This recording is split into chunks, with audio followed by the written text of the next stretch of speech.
They say a man's character is revealed not when he's winning, but when no one is watching. And on the night Damian Whitaker toasted champagne with his mistress aboard a glittering yacht, he didn't know someone was watching.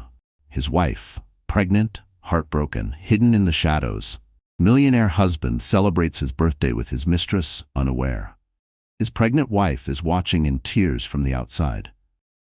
Damian Whitaker's life seems dazzling. He's a tech mogul with a sleek penthouse in downtown Seattle, a reputation for fearless innovation, and a picture-perfect wife, Lila, who is expecting their first child. But behind the glossy Instagram snapshots and glowing headlines lies a tangled web of secrets and heartbreak. As the night of his lavish birthday gala arrives, Damian does the unthinkable, parading his mistress, Sienna Clark, right under Lila's tear-filled gaze, unaware that his pregnant wife is watching from the shadows as he toasts with champagne. With the other woman, the question isn't whether everything will collapse, it's how devastating the fallout will be. Damian Whitaker was born into privilege, but his story was far from a typical tale of inherited wealth.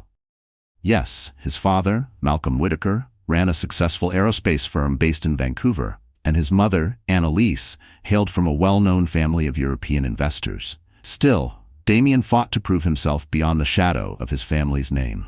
From a young age, he displayed an unrelenting drive that made him stand out among his peers.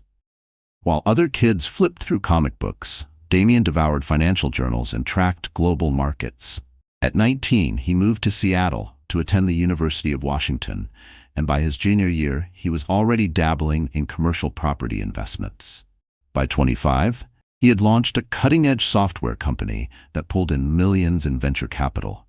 He mingled with icons like Elon Musk and Tim Cook at charity galas, and gossip columns frequently featured stories about the tech visionary from the Pacific Northwest. Damian's world was a blur of luxury and adrenaline. Private jets, rooftop soirees with skyline views of Puget Sound, and art auctions where he spent small fortunes on rare paintings. He was often seen at events in tailored suits and platinum cufflinks, effortlessly playing the part of the charming entrepreneur. On the surface, Damian exuded charisma and compassion. He made generous contributions to various causes and funded scholarships in honor of his parents. He was adored by many who benefited from his wealth. But for all his triumphs, Damian couldn't escape the emptiness that lingered in his high-rise condo when the music stopped and the crowd disappeared. A haunting silence would settle in. Despite a packed calendar and endless acquaintances, he lacked real connection. He never quite knew who liked him for who he was, and who was simply dazzled by his fortune. The tabloids thrived on speculation about his love life, frequently linking his name to a carousel of influencers and actresses. Yet none of those flings endured. Everything changed the night he met Elise Monroe at a black-tie benefit for the Pacific Children's Foundation. Elise, though raised modestly, carried herself with a grace that captivated him. She volunteered with grassroots nonprofits, devoting her time to humanitarian missions in underserved communities across Southeast Asia. Where Damian was flashy and often engulfed in extravagance, Elise was composed, intentional, and quietly self-assured. Their romance moved quickly, but genuinely. Within a year, they were married in a private ceremony at a historic vineyard estate outside of Napa Valley. Damian believed Elise was the calm in his otherwise chaotic world, and for a while, he had never felt happier. She saw him as more than a public persona or a wealthy CEO. She valued the man behind the headlines, someone who yearned for something real, someone who wanted to build a life and raise a family on values deeper than stock options and red carpet appearances. But not everything that shines is gold. Beneath the polished exterior of their life together were subtle tensions, spun from secrets, false appearances, and the ever-tempting allure of things forbidden. Elise Monroe Whitaker came from a world entirely different from Damian's world of elite circles and tech summits. The daughter of two high school educators from rural Oregon, Elise learned the value of discipline and resilience from an early age. Each summer, she joined local outreach programs and traveled abroad with environmental and humanitarian teams. Elise was a deeply empathetic woman, taught by her parents to step into others' shoes and offer help where it was needed most. When she married Damien, she hoped to blend her values with his vast resources. She imagined collaborations, his fortune funding her causes for tangible impact. For a while, that vision held. They launched medical research funds, sponsored school facilities in low-income districts, and built library centers in small towns throughout California. Across the Bay Area, Elise earned admiration. Many called her the philanthropic soul of the Whitaker legacy. But as time went on, she began to feel Damien slipping away. His attention fractured, split between emerging markets in Singapore, Berlin, and São Paulo. He was rarely in Seattle. Their weekends grew shorter and her days lonelier. But she kept herself occupied with volunteer efforts, convincing herself that Damien's tireless focus on his business empire was, in some way, also for the future they were building together. Then one afternoon, she felt a wave of fatigue that didn't quite make sense. At first, Elise brushed it off as burnout from planning her latest charity event. But subtle signs began to accumulate: morning nausea, a stronger sense of smell, unpredictable mood swings. Eventually, she bought a pregnancy test. 2 pink lines appeared, clear and undeniable. She stared at them for what felt like forever, her breath caught in her throat. A sudden swirl of disbelief and wonder rushed through her chest.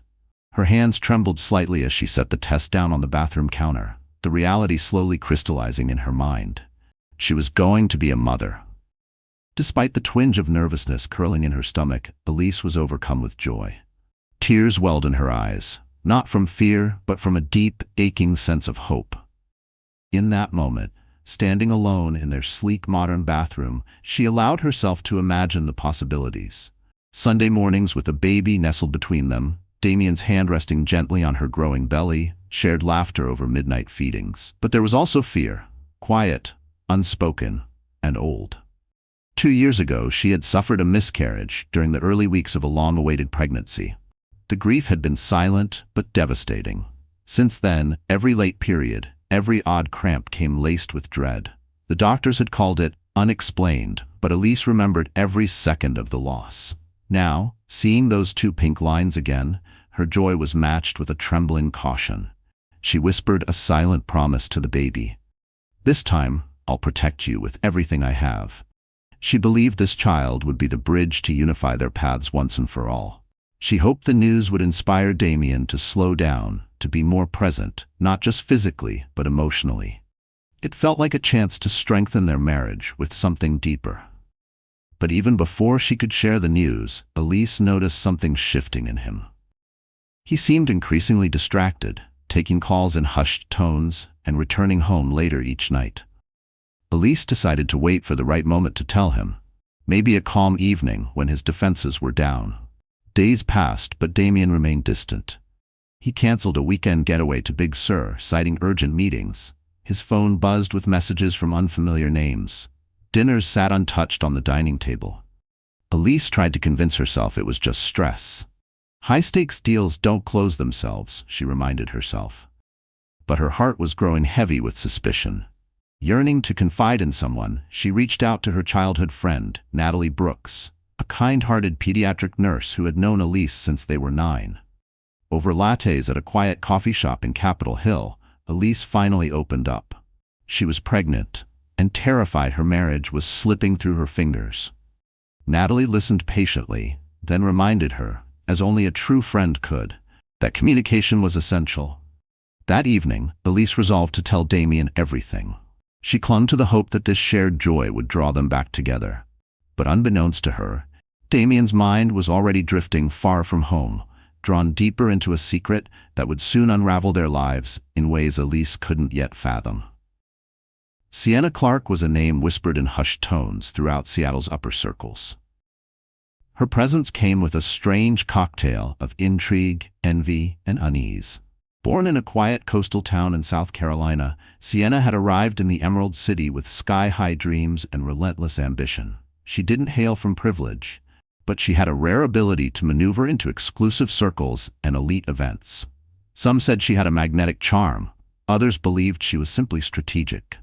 Whatever the truth, Sienna Clark knew how to forge connections with anyone who could push her ambitions forward. She had done short stints as a model, landed minor roles in regional dramas, and eventually became a familiar face at high-end social venues, draped in couture often loaned or gifted by well-placed acquaintances. She caught the attention of tech founders, athletes, even a few foreign dignitaries. Sienna was a chameleon, molding herself into whatever version best suited the situation. It was inevitable she would target someone more powerful. Damian Whitaker's philanthropic gala at the Seattle Art Museum was the perfect opportunity. The vaulted gallery space, adorned with classical sculptures and curated modern pieces, buzzed with the city's wealthiest elites. Officially, the event aimed to raise funds for the museum's educational outreach program. But under the shimmer of crystal stemware and designer gowns, it was a battlefield of influence. Sienna, in a backless emerald gown that framed her fiery red hair, entered like she belonged to the room. She scanned the space with trained precision until her eyes locked on Damian. Confident smile, poised stance, and a navy suit tailored to perfection. Instantly, she sensed fragility behind his composed exterior. Hovering at the edge of the crowd, she waited for the right moment to slip in. Their first exchange crackled with flirtation. Sienna laughed exactly when expected, gently brushed his arm, praised his charitable vision, and called him one of the rare, authentic figures in the city's ruthless tech scene.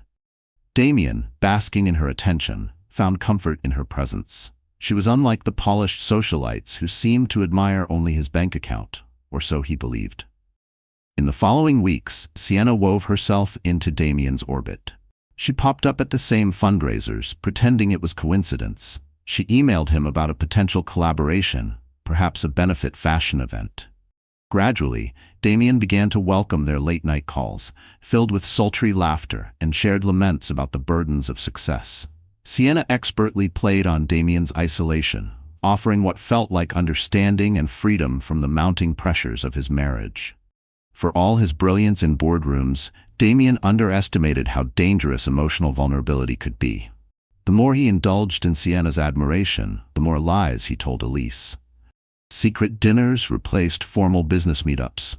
Champagne toasts and her unwavering interest became intoxicating, dulling the quiet remorse that flickered within him. Sienna Clark wasn't a passing indulgence. She had nestled herself deep into the fractures of Damian's marriage. Yet as Damian fell deeper into temptation, he remained blind to the truth. Every hidden affair inches closer to exposure. And with so much at stake, the reckoning wouldn't be quiet. Elise had never thought of herself as someone easily swayed by jealousy or suspicion. She had always trusted Damian, believing him to be a man of principle, someone who placed loyalty above fleeting desires. Still, Elise couldn't ignore the subtle changes in Damian's behavior. When he began receiving an unusual volume of late-night texts, her curiosity stirred. When he vanished for last-minute business dinners that never produced any official news or deals, the unease in her gut deepened. One Monday morning, Elise awoke to find Damian already dressed, murmuring into his phone on the balcony of their high-rise apartment. When he turned and spotted her, he abruptly ended the call. The tightness in his jaw and his sudden silence told Elise more than his words ever could. He was keeping something from her. She approached slowly, laying a hand gently on his arm, and asked about the call. Damian offered a forced smile, brushing it off as a confidential business matter he couldn't yet disclose. But Elise wasn't reassured. His smile didn't reach his eyes, and his voice lacked the warmth that once defined their mornings. It was like waking up beside a stranger who wore her husband's face. A chill passed through her chest, not from the morning air, but from the growing void between them. Elise wanted so badly to trust him, but her instincts screamed louder with each passing day. A dull weight settled in her chest as she moved through her routines. Each morning, she prepared breakfast, hoping he would sit and join her like he used to.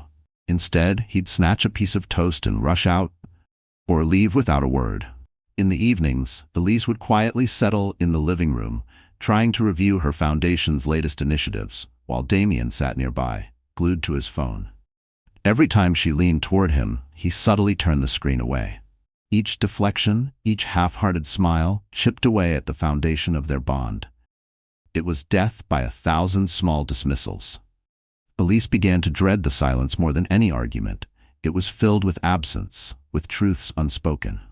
Refusing to let paranoia take over, Elise confided once again in her oldest friend, Natalie Brooks. They met at a small cafe tucked beside Volunteer Park, and Elise finally spoke the fears that had been clawing at her for weeks. Natalie, ever direct but kind, urged her to confront Damien. "You need the truth, for your sake and the baby's," she said. Elise knew Natalie was right. But the idea of hearing the truth terrified her more than the doubt itself. What if the truth shattered everything? What if it pushed Damien even farther away? That fear grew stronger when, one afternoon, Elise discovered a receipt tucked inside the pocket of one of Damien's tailored jackets. It was from Aurélien, an upscale French restaurant in downtown Seattle. The date printed on the slip matched a night Damien had claimed to be stuck in board meetings. And the bill? For two. She recognized the charge on his personal platinum card, the one he reserved for indulgences, not work. The paper trembled in her hand as the room seemed to close in around her. Her mind spun in cruel loops, imagining his voice lowered in flirtation, a stranger's laugh echoing across a table meant for them. She clutched the receipt to her chest, desperate to wake up from what felt like a slow-moving nightmare. Her heart pounded as her imagination filled in the blanks. She saw him at a candlelit table, sitting across from someone who wasn't her. He was supposed to be building a future with her, with their unborn child, but instead, he was manufacturing reasons to be elsewhere. That night, Elise waited up in silence. Damien stumbled in well after midnight, his shirt carrying the scent of a perfume she didn't wear.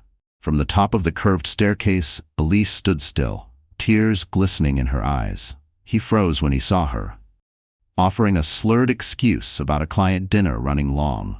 Elise's throat tightened. She wanted to scream, to demand the truth, but her voice failed her. Instead, Elise turned away, letting her silent tears say what words couldn't. What she didn't know was that the next move in this tangled web had already been set in motion. In less than a month, Damien's birthday was approaching, and with it, the perfect storm. Damien's birthday had always been a grand affair, organized by a fleet of event planners, PR strategists, and personal staff. This year's celebration would be no exception. His 35th promised to outshine all others. Whispers buzzed among Seattle's elite about guest appearances by Hollywood stars, major investors, and even a few senators. Rumor had it that the venue would be a luxury yacht anchored in Elliott Bay, complete with a live orchestra, a firework display over the water, and five-star cuisine curated by a Michelin chef. Historically, Elise played a leading role in curating these opulent events. She coordinated guest lists, selected decor, and worked side by side with Damien to ensure perfection. But this year, Damien took a more active role, far more than usual. He entrusted most of the planning to a flamboyant event director named Julian Mercer, subtly pushing Elise to the sidelines. She tried to help, but every time she asked for confirmation or offered suggestions, Julian would vaguely refer to Mr. Whitaker's private requests. Elise felt like an outsider in what should have been their shared tradition. Behind the scenes, Damien battled inner conflict. He loved Elise, her compassion, her strength, the promise of their child. But he also couldn't resist Sienna's magnetism. Caught between guilt and desire, he convinced himself that he could maintain both worlds. Disturbingly, Sienna began dropping hints that she wanted a role in his birthday celebration. Her texts flirted with promises of a special surprise gift she planned to deliver in person. The idea of slipping her into the guest list excited and unnerved Damien in equal measure. Occasionally he thought about confessing to Elise. The lie was growing heavier, especially as Elise looked more delicate with each passing day. He noticed the wariness in her smile, the worry clouding her eyes, but he said nothing. Maybe it was fear. Fear of destroying everything. Fear of Elise walking away. Fear of his carefully crafted reputation crashing down. Meanwhile, Elise channeled her energy into the one thing that gave her hope, the baby growing inside her. In the face of betrayal, she clung to the idea that this child could be the beginning of something new. She met with Dr. Maya Lang, an obstetrician at Swedish Medical Center. Dr. Lang assured her the pregnancy was progressing smoothly, though she gently advised Elise to manage her stress. Elise gave a strained laugh. She knew peace was hard to come by lately. Still, the ultrasound image of that tiny heartbeat, offered something she hadn't felt in weeks: strength. Desperate to restore a sense of connection, Elise suggested to Damien that they announce the pregnancy during his upcoming birthday celebration. She imagined it as a moment of joy, a public affirmation of hope and new beginnings shared with their closest friends and allies. Damien hesitated. Part of him didn't want to pull focus from the extravagance of the night.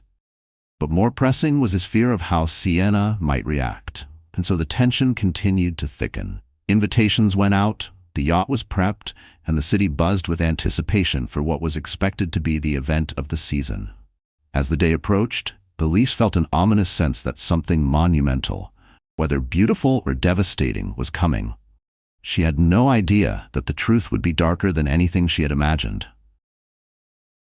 A warm summer wind swept across Elliott Bay as the Whitaker yacht shimmered beneath the dusky skyline. The vessel, fittingly named Celestia, was a feat of modern luxury. Polished teak decks, a sleek silver hull, and an upper level strung with cascading fairy lights. Guests arrived in sleek black cars, walking a crimson carpet that led directly to the opulent boarding ramp. Paparazzi swarmed the dock, eager to snap shots of the city's elite. Damien's brand as a visionary entrepreneur ensured the guest list read like a who's who of West Coast influence. Inside, the decor, designed by Julian Mercer, was breathtaking. Hundreds of white orchids lined every table, draped in gold-trimmed linens, while crystal chandeliers cast a soft, golden hue over the crowd. A full orchestra played reimagined symphonies with subtle electronic flourishes, creating an ambiance that was both regal and modern. Elise moved gracefully among the guests, her sapphire gown flowing elegantly, concealing her barely visible baby bump. She gave polite smiles, chatted about charitable initiatives, and offered gracious thanks to those in attendance. But beneath her composed exterior, her heart raced. Damien was nowhere to be seen. She'd glimpsed him earlier, shaking hands with investors from Singapore, but he had vanished quickly afterward. Finally, she spotted him near the railing of the upper deck, engaged in a tense exchange with a woman whose back was turned. Elise's breath caught. That unmistakable crimson hair, the same cascading curls she had seen in photos, belonged to Sienna. The woman wore a sleek black dress that clung to her frame, accentuated by a diamond necklace that glinted like stars against the twilight.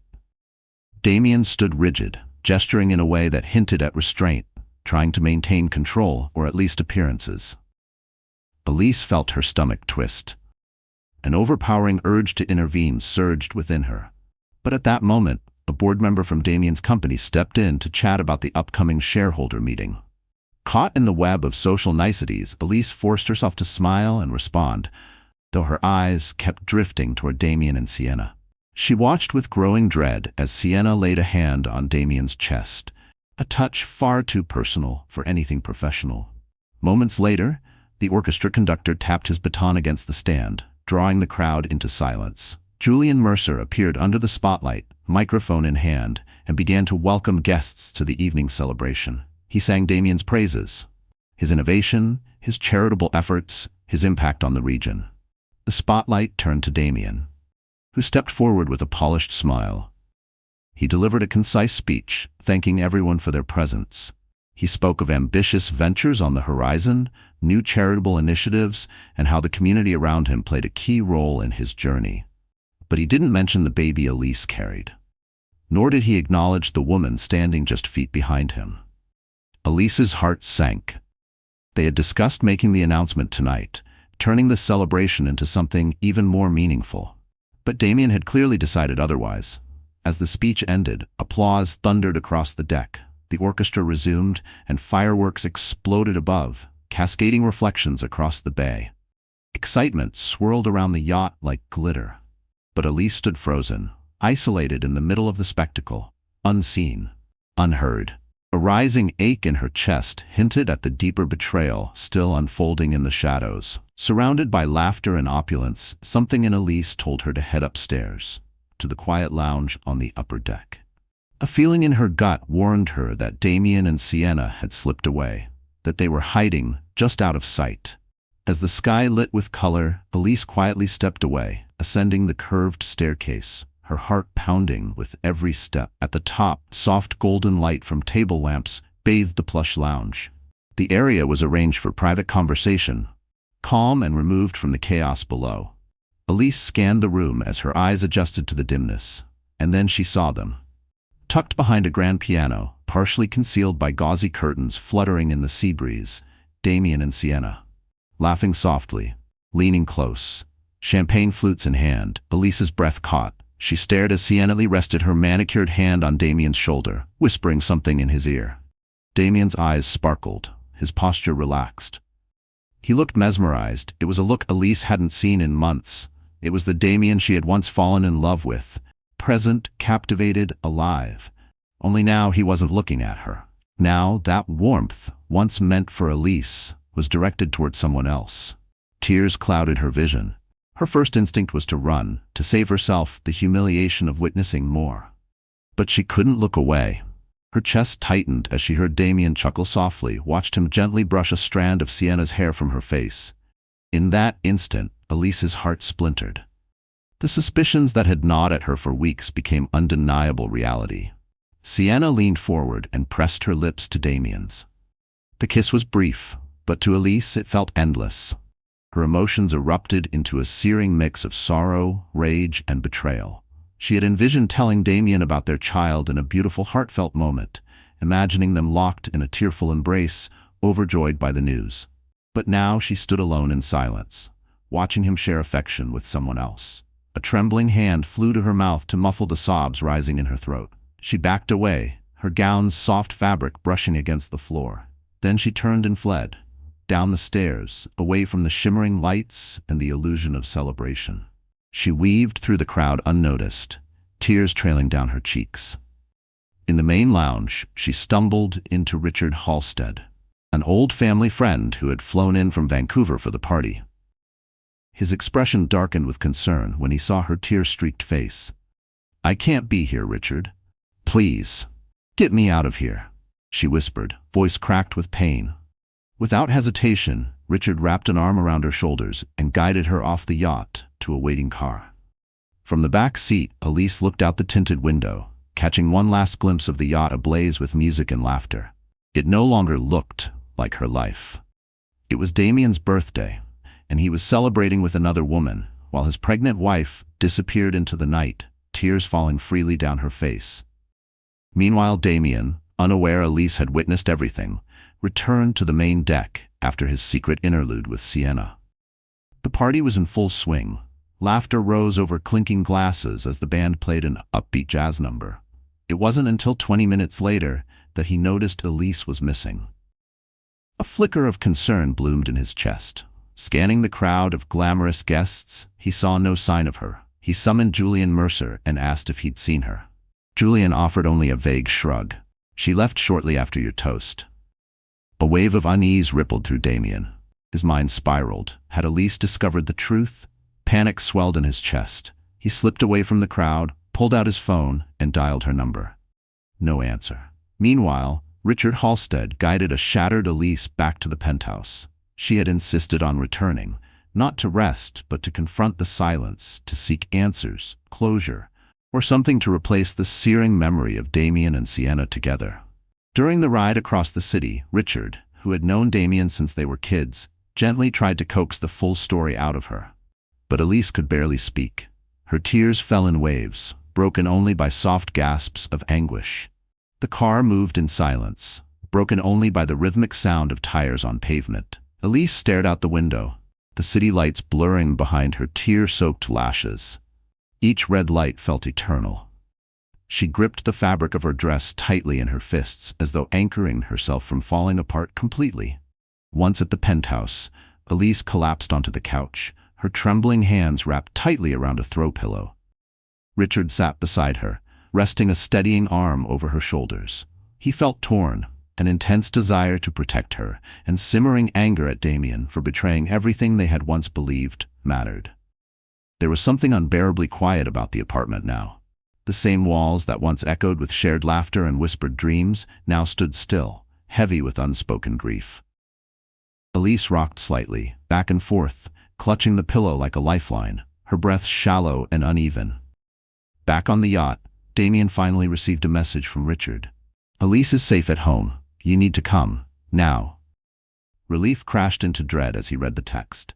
Without offering explanations, he slipped out of the party, ignoring the confused glances Sienna shot his way.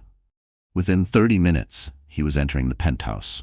He found Elise curled on the couch, her tear-streaked face a portrait of devastation. Richard stood by the window, arms folded across his chest, radiating silent judgment. The room was heavy with tension, like the air before a storm. "Elise." Damien's voice cracked as he stepped forward. She looked up, eyes glassy with pain. "Don't," she whispered. "I saw you, with her. I saw you kiss her, Damien, on your birthday, while I'm carrying your child." The word struck him like a blow. You're pregnant?" He stammered, stunned, guilt surging like a tidal wave. She gave a broken nod, fresh tears falling. A sob built in her throat, but she swallowed it. It wasn't just the betrayal of the kiss, it was the realization that the moment she had once imagined as joyful and shared had turned into her loneliest heartbreak. What should have been the happiest discovery of his life had turned into the moment that exposed his deepest failure. Damien felt sick. He stepped forward, but she tensed, raising a hand to stop him. Richard cleared his throat. "You've crossed a line, Damien," he said quietly. "Elise needs space, and you need to rethink everything. I suggest you stay somewhere else tonight." Torn between the urge to comfort her and the undeniable pain on her face, Damien nodded slowly. "I'm sorry," he whispered, voice shaking. Elise didn't answer. She simply closed her eyes and turned away.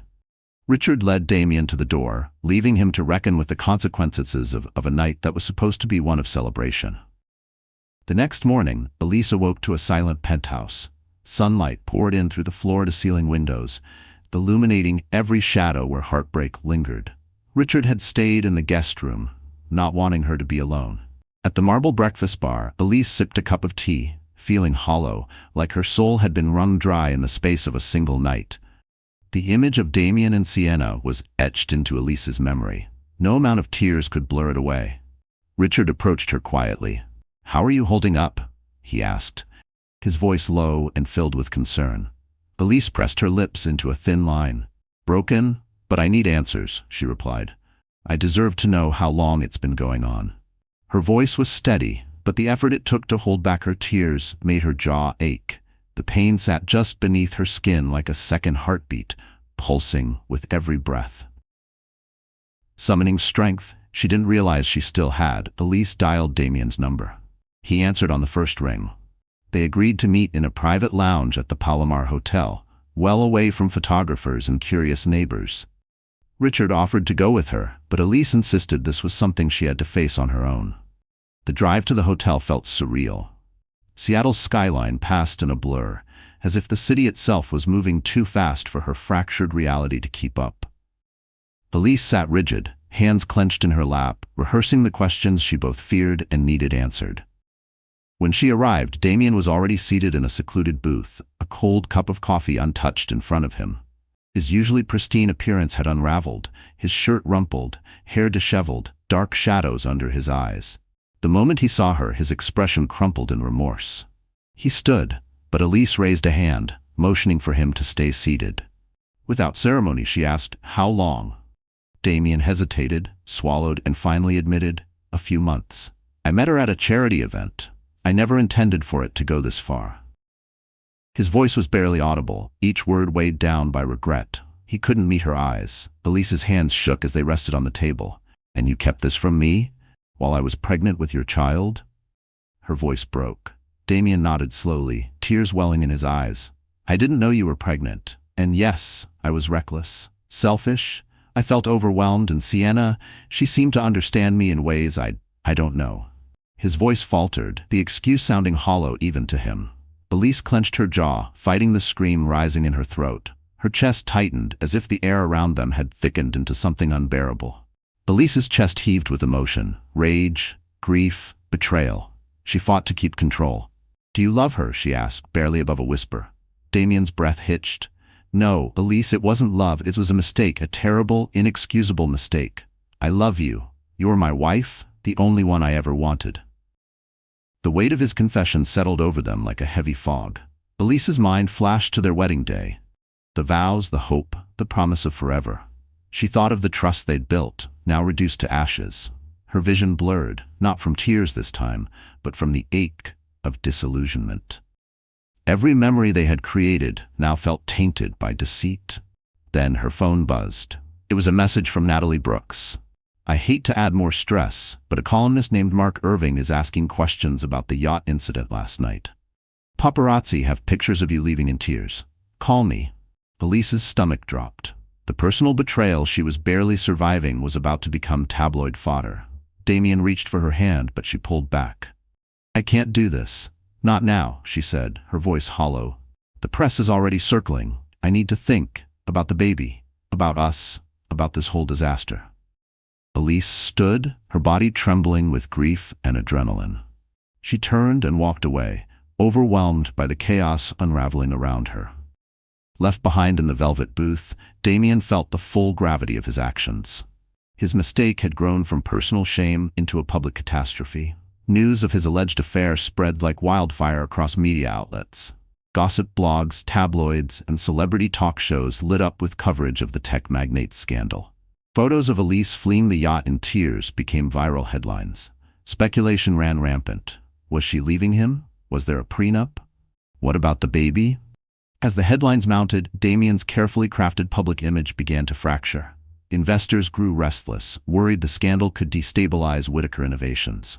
Financial analysts scrutinized every recent move, stock fluctuations, contract negotiations, even his nonprofit pledges.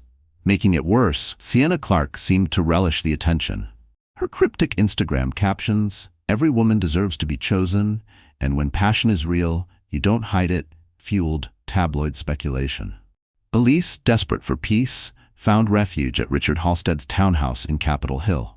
It offered quiet, distance, and a break from the penthouse that now only reminded her of betrayal. She had never valued privacy more.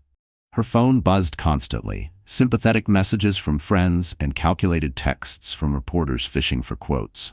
Natalie Brooks remained a constant, helping Elise manage prenatal appointments and keep grounded. If it weren't for the life growing inside her, Elise might have lost herself completely. Instead, she found resolve. The baby gave her purpose. Damien, desperate to repair the damage, flooded Elise with texts and voicemails. Apologies, promises, pleas. He begged to attend therapy, swore he'd end things with Sienna, and offered to make a public statement reaffirming his love for Elise. But the harder he tried, the more Elise pulled away. She couldn't shake the image of Damien with Sienna on the yacht. The comfort between them. The ease. It didn't feel like a mistake. It felt like a choice. Meanwhile, Whitaker Innovations weathered its own storm. Several shareholders considered selling off their interests, wary of how long the controversy might drag on. Competitors circled, ready to pounce if the stock dipped.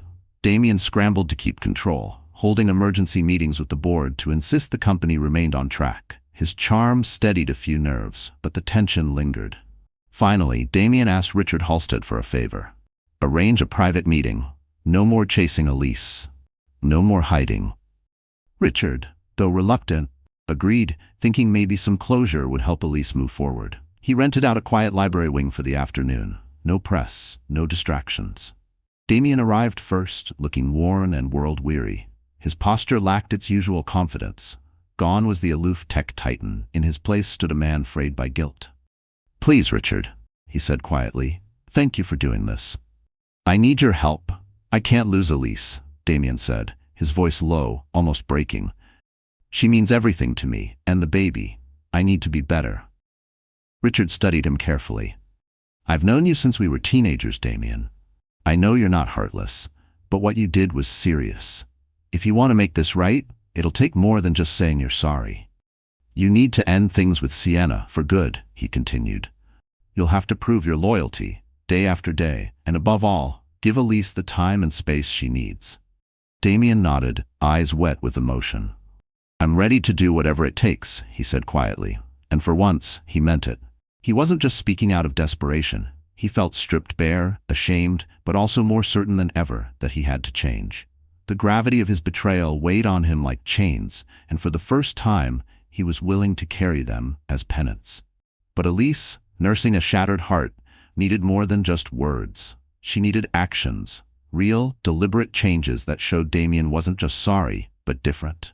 She deserved consistency, accountability, and above all, a partner who wouldn't vanish behind secrecy again. Seattle buzzed with anticipation in the days leading up to Sienna Clark's exclusive televised interview. Gossip columns exploded with scandalous headlines. Sienna Clark speaks out, the woman behind the tech tycoon's scandal. High society whispered. Social media churned with rumors of what secrets Damien's mistress might reveal. From Richard Halstead's quiet townhouse, Elise watched the chaos unfold, her personal tragedy becoming spectacle. Damien was equally unsettled. Though he tried to focus on stabilizing Whittaker Innovations, especially amid corporate threats from his longtime rival, Nolan Ward, his thoughts were locked on Sienna. What would she say? What damage would she do? And more urgently, how much more pain could Elise endure?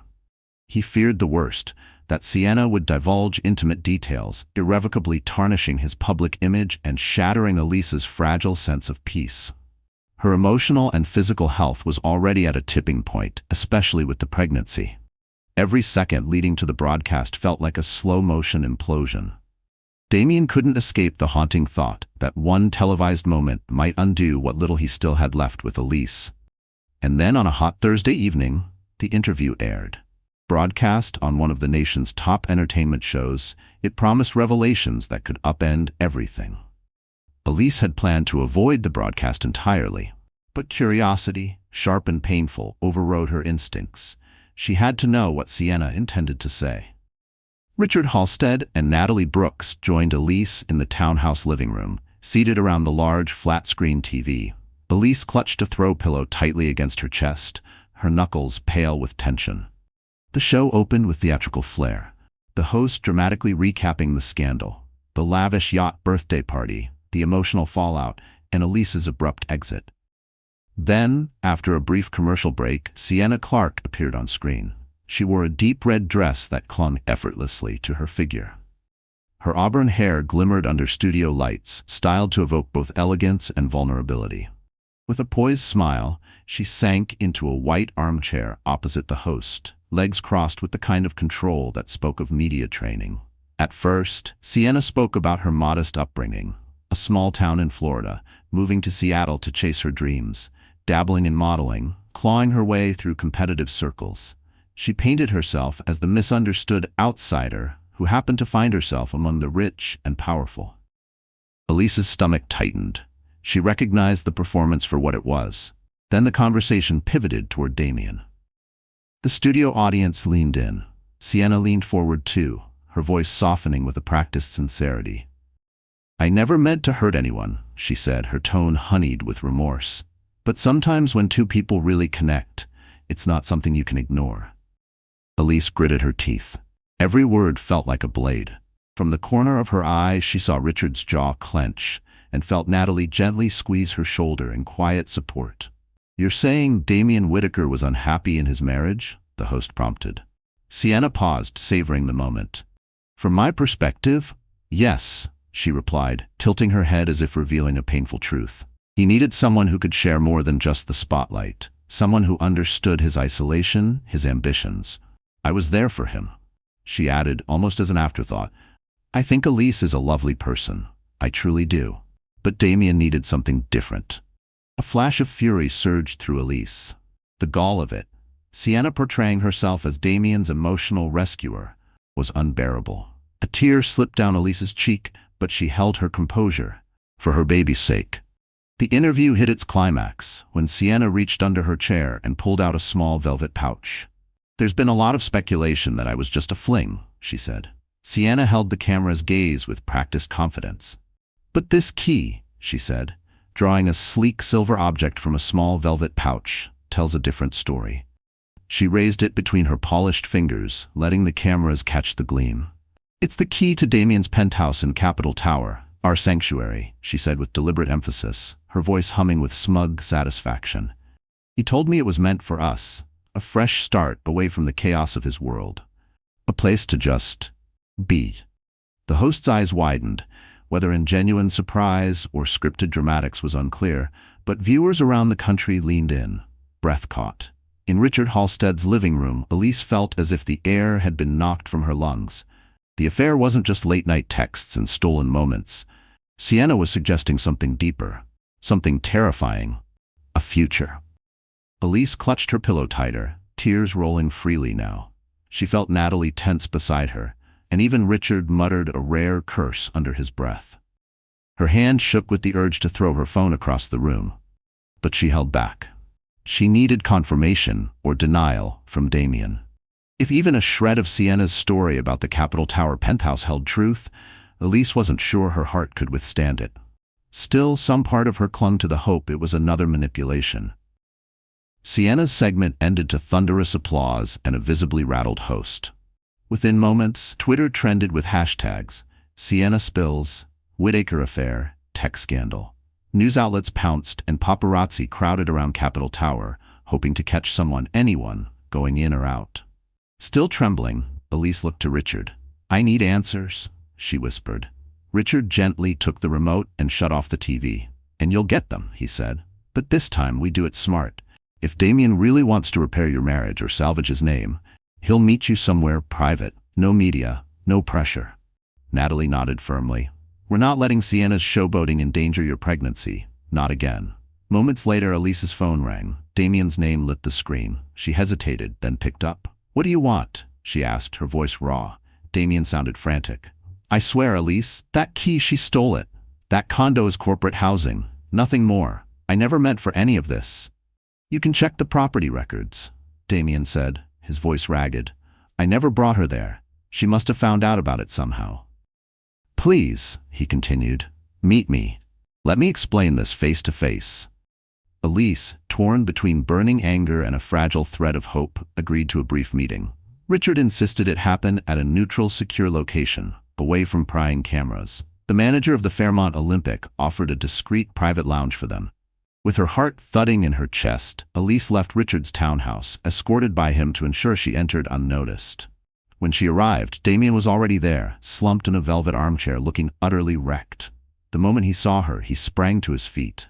His eyes glistened with remorse. He looked awful. Unshaven, dark circles under his eyes, his suit rumpled. For a fleeting second, Elise felt the tug of sympathy. But then came the echo of betrayal. "I'm so sorry," he began, voice cracking. "I can't believe she's done this. Turned our pain into a media stunt. That Capitol Tower condo? It's part of Whittaker Innovations executive housing. Sienna must have swiped a spare key from my office. She orchestrated that entire performance."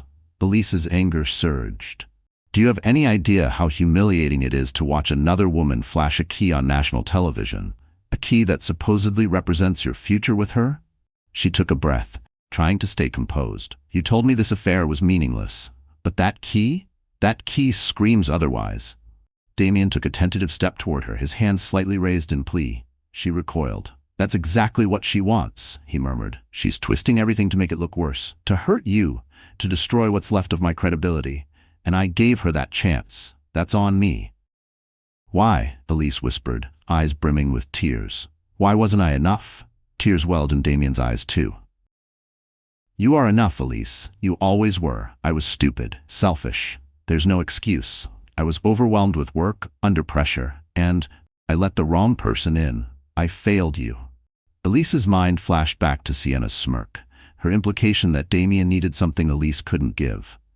"How do I know you're not just trying to salvage your image?" Elise asked.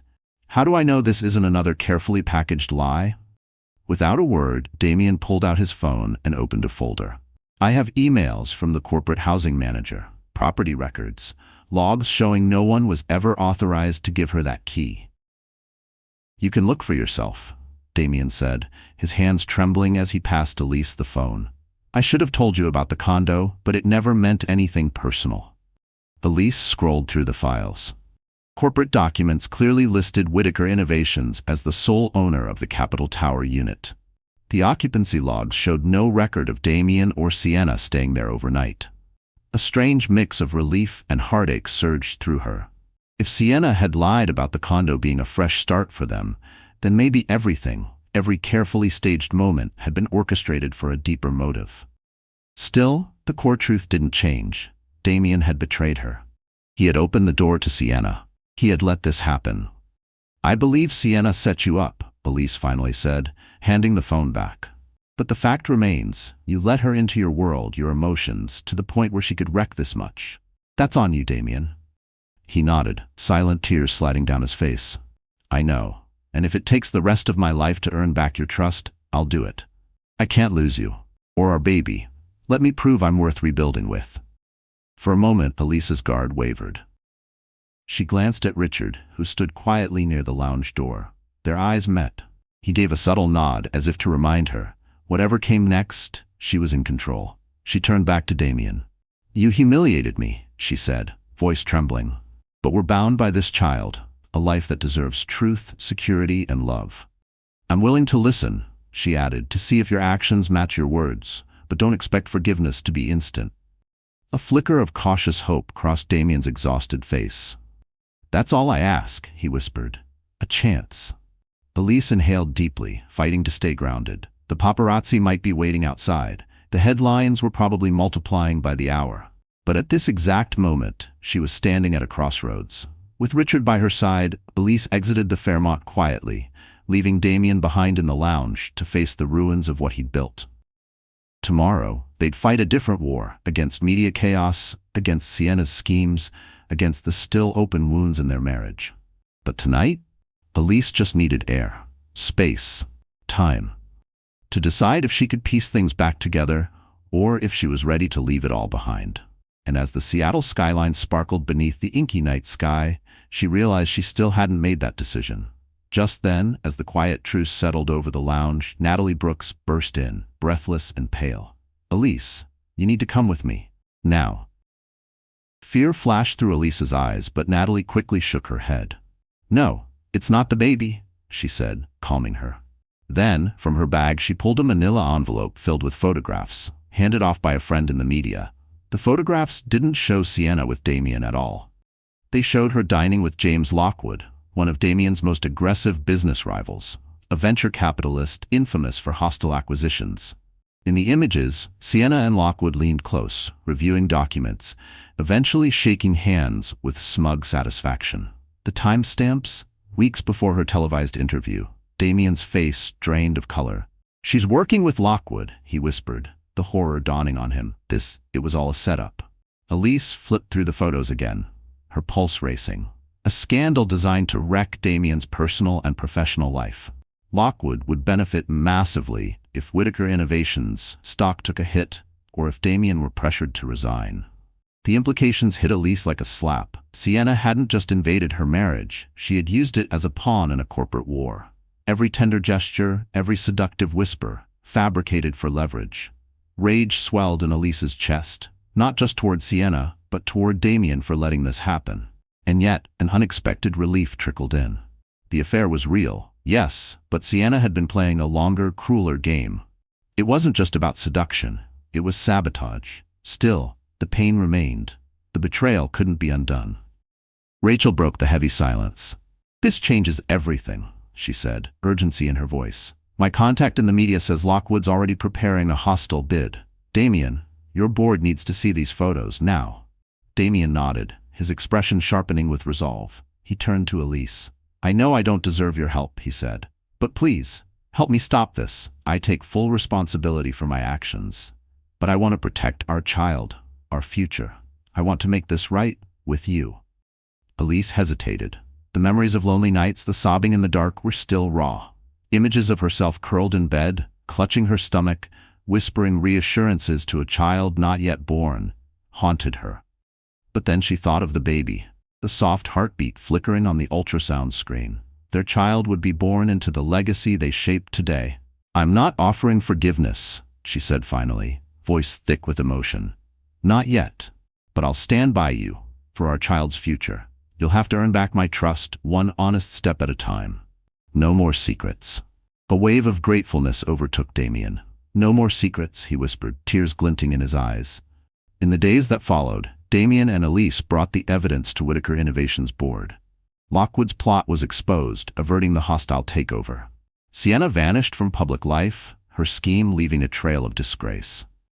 Back in their Capitol Tower penthouse, Damien and Elise began to repair what was broken. They swapped lavish events for therapy sessions and long, vulnerable conversations. Elise moved back in, with cautious hope, Damien enforced a restraining order against Sienna, cutting all remaining ties. Trust didn't return overnight, but for every awkward silence, there was a gentle apology. For every doubt, a reaffirmed promise. They weren't just healing a relationship, they were rebuilding a foundation. There were no guarantees. Only time would tell if the damage could be undone. But for the first time since that fateful night on the yacht, Elise felt something shift, a flicker of hope, faint but real. The road ahead would be long, but they were walking it together, one day, one promise, one apology at a time. Hey, wonderful friends, you're still here, aren't you? If you're watching this far, then something must have touched your heart in a special way. So let's pause for a moment, not to judge, not to blame, but to reflect from a place where there is no right or wrong. This story of betrayal, heartbreak, and the fragile dance toward forgiveness isn't just about a scandal. It's about the quiet strength required to face devastation and still choose healing. Elise's journey isn't just fiction. It mirrors what many of us feel when trust shatters, when our world breaks apart at the seams. The Stoics taught us something timeless. As Epictetus once said, "It's not what happens to you, but how you react to it that matters." And Elise showed us that truth. She didn't scream or seek revenge. She stood in her pain, faced the chaos, and chose to protect her peace, especially for the sake of her unborn child. This story reminds us that sometimes healing starts not with forgiveness, but with boundaries. It shows that even when love is real, accountability must come first, and that trust, once broken, can only be rebuilt slowly, through actions, not words. So if you're sitting in your own heartbreak, if you've ever asked, "Why wasn't I enough?" know this: your worth isn't defined by someone else's betrayal. It's defined by the way you rise from it. If this story touched something in you, please like, share, and subscribe. Let's keep creating a space where real stories and real emotions matter. Because the journey to healing doesn't have to be walked alone. You are not alone. Thank you for being here. And remember, sometimes our greatest strength is found in the quiet moments after everything has fallen apart.